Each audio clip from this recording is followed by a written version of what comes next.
ভুল ঠিকানা, একটি প্রেম যেটা শুরু হয়েছিল ভুলে, শেষ হয়েছিল চিরদিনের অপেক্ষায়। শীতল এক সন্ধ্যা, আকাশে ঘন মেঘ।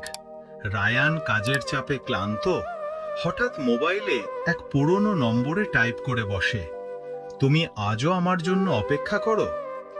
মনে ছিল না নম্বরটা কার, নাই বা উত্তর পাবার আশা ছিল। কিন্তু কিছুক্ষণ পর এক অপরিচিত নম্বর থেকে রিপ্লাই আসে। হয়তো করতাম যদি জানতাম তুমি কে। এই অদ্ভুত উত্তর তার ভেতরে কৌতূহলের বাতাস তোলে। শুরু হয় অনলাইন কথোপকথন।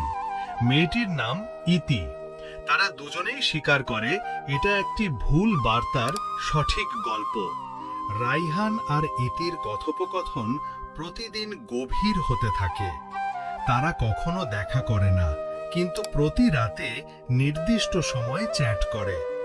কবিতা, আবেগ, কল্পনা আর হাসির ফোয়ারা তাদের সম্পর্ককে পূর্ণ করে তোলে।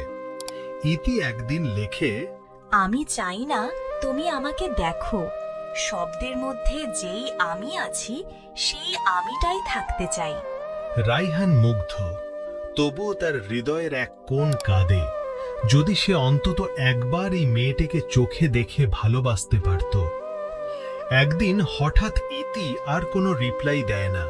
রাত কেটে যায়। রাইহান টেক্সট করে, কল করে, কিন্তু সাড়া নেই। সে বুঝে কিছু একটা ঘটেছে। পাগলের মতো খোঁজ শুরু করে দেয়। গন্তব্য চট্টগ্রাম, যেখানে ইতি থাকত। চট্টগ্রামে গিয়ে অবশেষে জানতে পারে ইতি ভর্তি ছিল একটি ক্যান্সার হাসপাতালে। সে পৌঁছায় ওয়ার্ড 3-এর সামনে, কিন্তু খুব দেরি হয়ে গিয়েছে।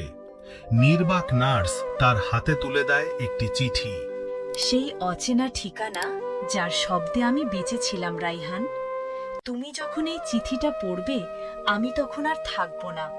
কষ্ট পেও না, কারণ তুমি আমাকে সেই জীবন দিয়েছিলে যা ডাক্তাররা দিতে পারেনি।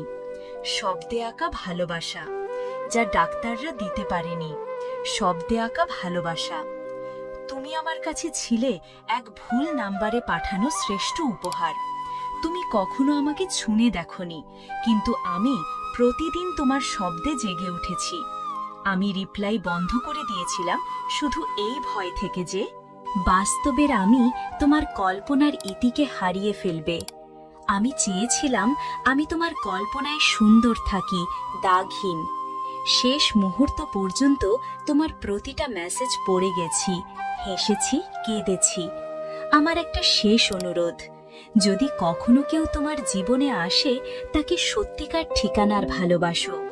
তুমি আমার জীবনের ইতি, কিন্তু হৃদয়ের শুরু। ইতি, ভুল নাম্বারের ঠিক ঠিকানা।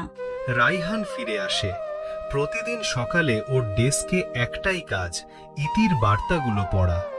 বছর ঘুরে সে একটি ছোট বই প্রকাশ করে, ভুল ঠিকানা, ইতির জন্য। যারা পড়ে চোখ ভিজে যায়, কিন্তু কেউ জানে না এই প্রেম সত্যি ছিল। এক ভুলে শুরু, এক চিঠিতে শেষ, আর এক জীবনে চিরন্তন। প্রিয় বন্ধুরা, আমাদের গল্প যদি আপনাদের ভালো লাগে তাহলে কমেন্ট করে বলুন, এবং এমন আরো গল্প পেতে আমাদের চ্যানেলটি সাবস্ক্রাইব করুন। ধন্যবাদ।